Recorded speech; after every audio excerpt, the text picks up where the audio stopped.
So specifically, I am from the startup ecosystem team, where where me and my team work very closely with our partners, whether it's public sector partners, fellow agencies. We saw the whole list of government agencies just now, for example, EDB, as well as other agencies such as JTC, which is the Industrial Landlord of Singapore. We also work very closely with private sector partners, for example, trade associations like ACE, as well as other venture capitals, as well as incubators, accelerators, venture builders, in order to build a vibrant and conducive startup ecosystem.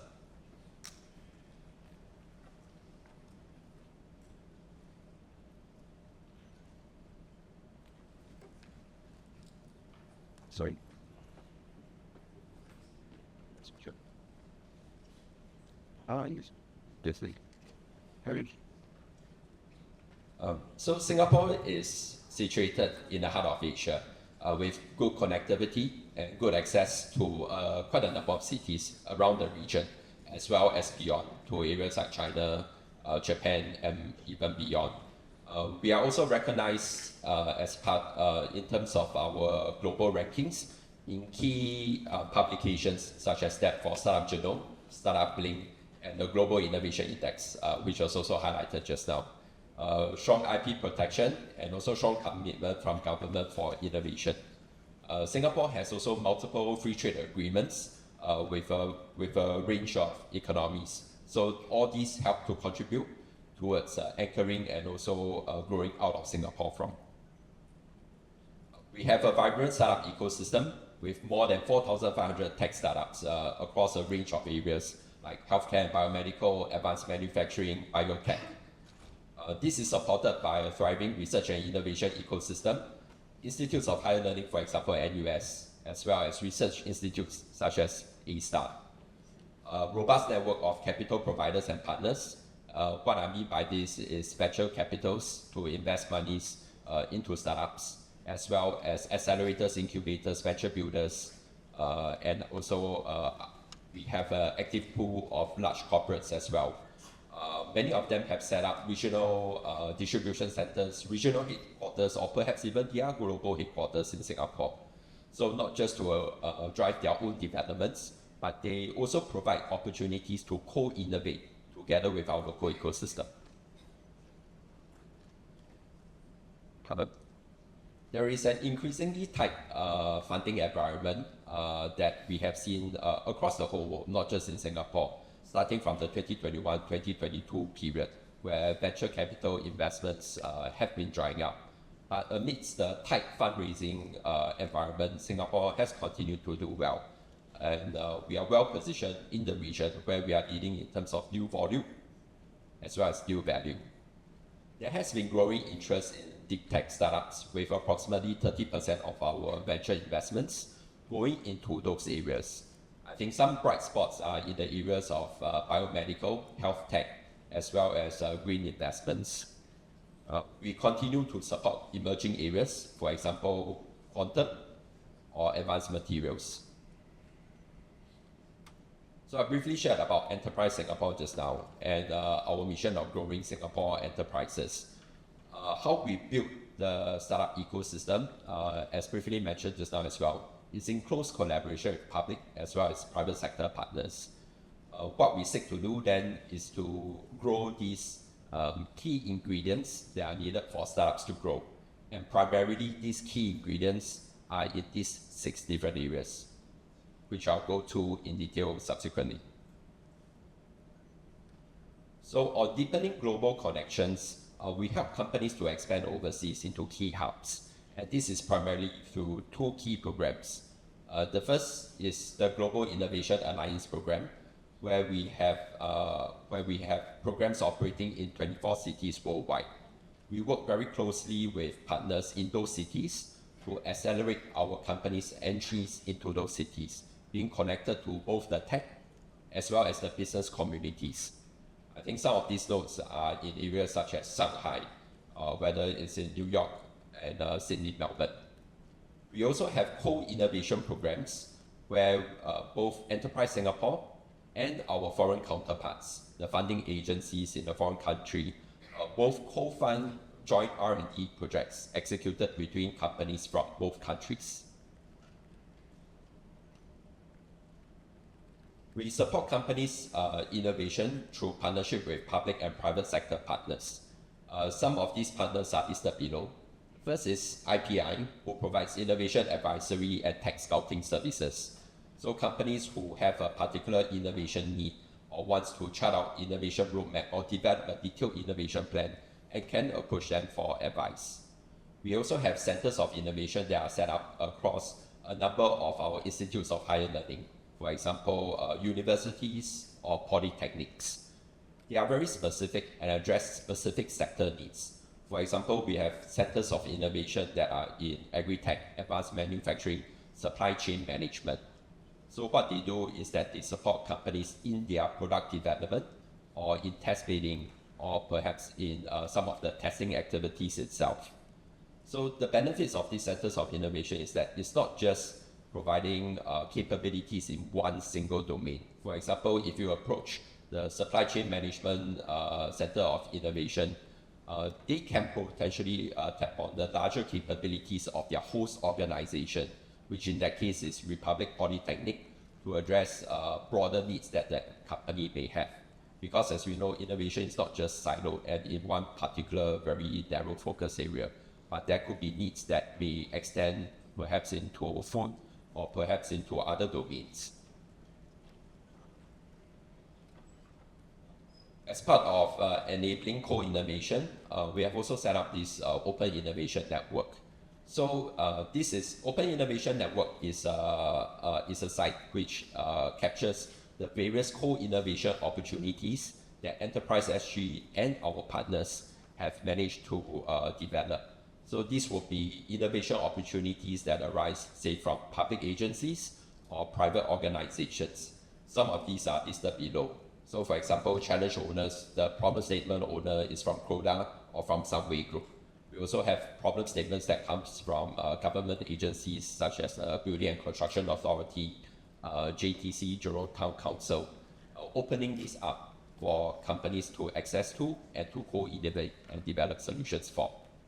Thus far, since its launch, we have approximately 100 innovation calls that are launched, comprising of about 660 challenge statements and about 5,700 companies applying to address those problem statements. On human capital, we enable companies through various means. Firstly, it's for founders to be able to land in Singapore, getting the necessary work pass, work permit for them to run a business in Singapore. There are two key types. One is Entrepass and the other is One Pass. Both passes offer different kinds of firstly, support period, and also in terms of the allowances which they get. By allowances, I mean in terms of dependents.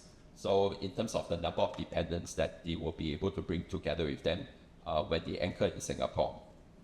The other is for employees. So when startups grow and develop in Singapore, there will be the need to hire employees, whether it's local or foreign. So in the area of foreign employees, they can tap on two key programs. The first is Tech at SG, and the other is employment passes to bring their foreign employees into Singapore. And lastly, research scientists and engineers. As I briefly shared just now, many of the key capabilities, talent resides in our Institute of Higher Learning and Research Institutes. So there's deep technical expertise in all these various bodies. And we want to encourage these capabilities to be brought out into the private sector. So we do support secondments of research scientists and engineers into companies, supporting our enterprises or co-development or developmental projects. On funding and financing, we do this through two key ways. The first is to stimulate private sector investments through appointed investors. Enterprise SG has this Startup SG Equity Program in which it operates in two key modes. The first is co-investments, in which accredited third-party or verified third-party investors if they invest into startups, our operating entities through Seeds Capital or through SG Growth Capital, under it there is Seeds Capital as well as EDBI, will do co-investments together with the third-party investor. There is also a fund of funds modality to invest in the startups through funds. So these are the two key ways of where government co-invests into startups. Besides the co-investment itself, it is also key to bring the various ecosystem partners together, and we do that through Deal Fridays. It's an opportunity for the ecosystem, that means the startups, the venture capitals, and the corporates to get to know each other and to see how they could potentially work together. This could be through investments into the startups, or perhaps addressing the problem segments that the corporates may have, which I mentioned just now as well. On infrastructure, there are two key types. One is digital and one is physical. For physical itself, I think the sharing just now shared about Block 71. That is one of our launchpads, which provides a physical space for companies to anchor in to do their developmental work. At Block 71 itself, which is one of the launchpad, besides the startups itself, there's also that supporting ecosystem around them, where where the research institute is just across the road. And I believe NUS also has a presence in the area as well, together with some other incubators and accelerators. For example, in the maritime space, Pier 71, or perhaps in the advanced manufacturing space, some of the corporate venture capitals, corporate incubators are located there as well. On digital network, we have the startup sg.gov.sg site, which serves as a repository of key events, key happenings that are taking place in Singapore. Events that are run by our partners are also listed there. There is also a listing of just as I mentioned, the 4,500 tech startups. So them, as well as some of our ecosystem partners' profiles, are also listed on the page itself.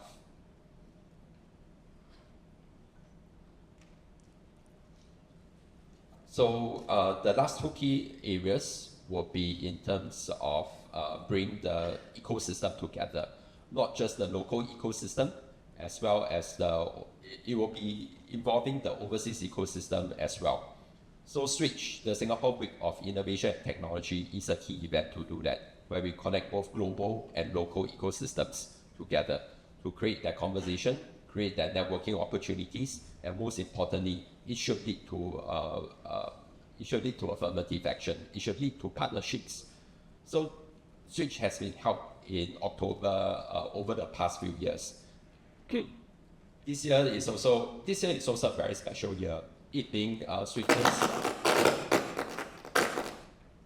this being Switch's 10th anniversary, and it also coincides with Singapore's 60th birthday.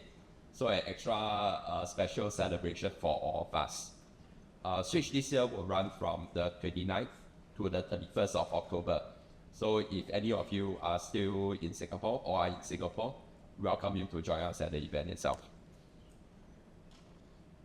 And the last segment, this is also under infrastructure, it's on stage 1. This is an initiative which we announced in October 2024 at 2024's Switch event, which we are rolling out this year.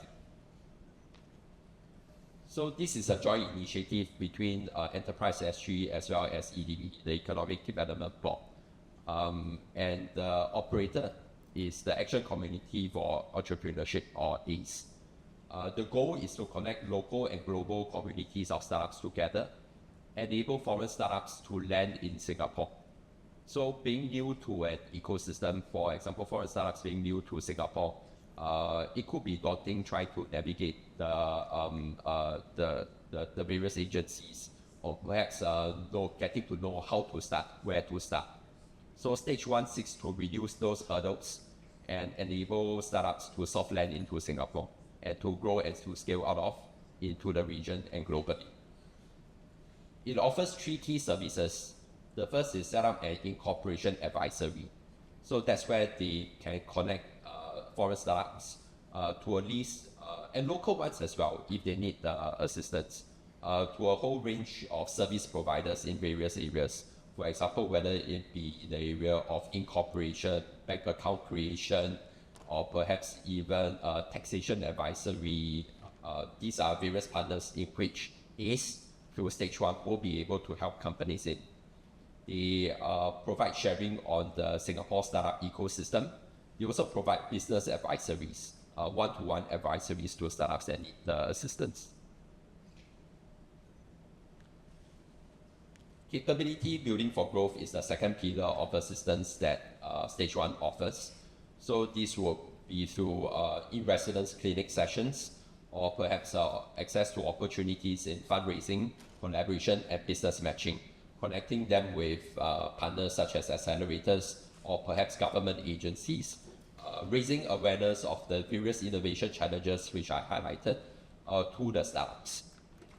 So through this and also thematic focused workshops, the foreign startups will then be able to further anchor in Singapore, get access to the necessary funding, financing, and innovation partnerships required for them to grow. And the last pillar would be internationalization. So after setting up, anchoring, and growing, then the ultimate goal is to also enable them to grow out of Singapore. Is through stage one that prepares them for internationalization by providing market insight sessions, advisory sessions, and there will also be business missions that are conducted to enable them to meet potential partners, multipliers that are in the various key nodes and hubs around the world. So all these activities, although it was announced in October 2024, they are already in play, they are already being actualized right now. So a physical center will be set up, or is in the midst of being set up, and is expected to be ready in October. A digital website is also will also be ready, around the same time. However, before all these are set up, all these operations are already running. Yeah. So through all the various engagements and interactions with companies on a one-to-one basis, or through hosting of foreign delegations, thus far there has been pretty good traction with approximately 600 startups engaged in now. That's the end of my sharing. Thank you.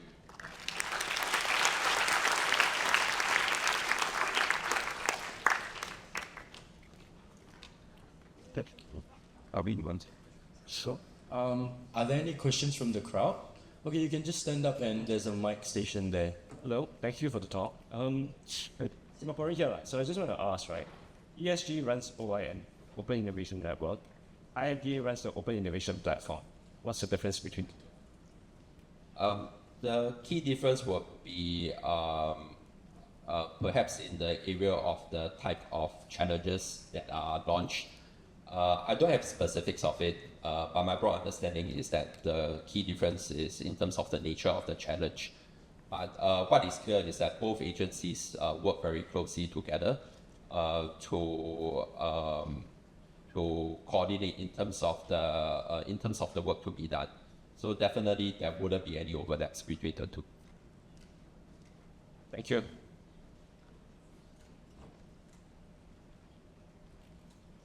Do we have any more questions on the floor? If you have any other pressing questions to ask Mr. Liang?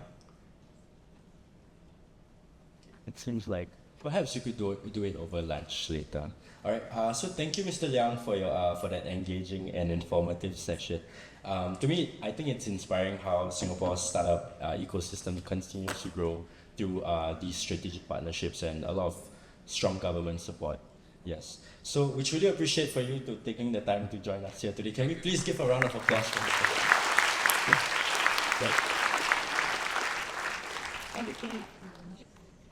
Oh, I did. So I wait. Can we please invite Professor Tom to the stage so we can all take a photo? Yeah. Professor Tom will be presenting a token of appreciation to Mr. Liang.